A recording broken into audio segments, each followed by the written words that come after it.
This is Business Today for May 24, 2016. I'm Marlon Madden. The delivery of door-to-door mail is fast becoming a thing of the past, and local postal officials are preparing for the transition. Postmaster General Nigel Cobham admits the current scheme is unsustainable, but he revealed his team is already testing a new system to respond to the changing times. Cobham was addressing a recent launch of a new same-day prescription delivery service in collaboration with Massey Stores Pharmacy and Prescription Plus.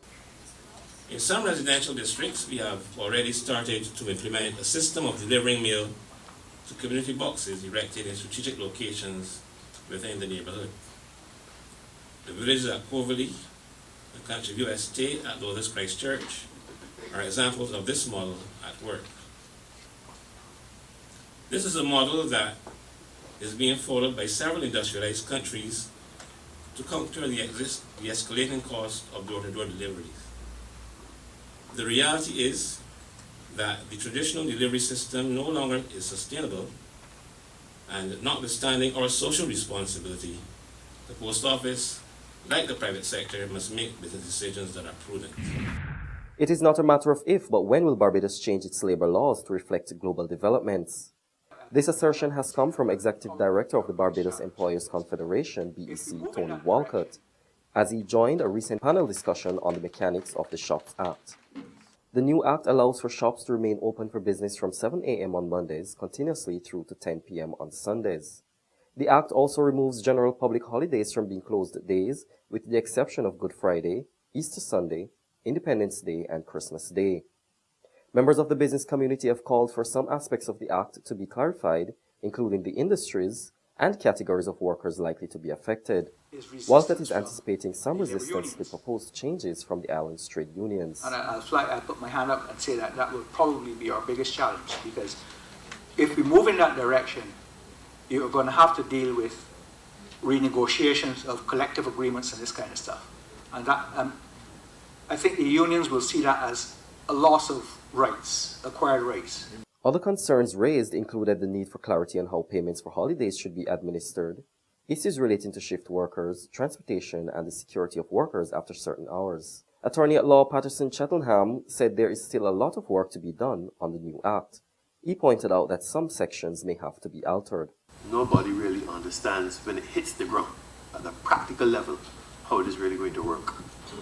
And what, as a body, you have to be doing is to highlighting to your BEC all of these difficulties, these snarls, and you have to be in a position to say to government, look, this is not working, this section is not working, and we need to have a specific modification of the wording to accommodate this sector. Critical sector of the economy, service-driven economy, and you need to have a modification of the service. It's no sense sitting down here and trying to find legal language that gets around it. It's simply the language has to be modified to accommodate the exigencies of that business.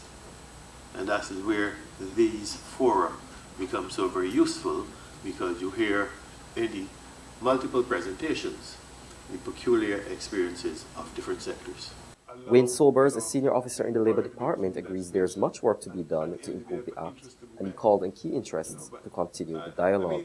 There's always an opportunity, I think, to find an accommodation through discussion. And I think that in spite of the number of new enactments recently and those to come, we should not lose sight of dialogue and the benefits that dialogue and negotiation can reap in employment relations. Scotiabank has been recognized by Retail Banker International as the global bank with the best digital strategy for 2016. This is the first time Scotiabank has received this recognition. Senior Vice President of International Banking, Retail and Small Business, Stacey Madge, says the bank is proud to receive the awards as it seeks to make it easier for customers to do business with that institution. Scotiabank is in the process of launching a new online and mobile banking platform in Mexico, Panama, and 21 Caribbean countries. Now for today's financial tip. Save your loose change. Putting aside 50 cents a day over the course of a year may not sound like much, but it surely can come in handy or help to cover an emergency. That's been the Business Today. Join us again on Thursday. Until then, you can get more business and news by logging on to www.barbadosday.tv, subscribing to our e-paper, and liking us on Facebook.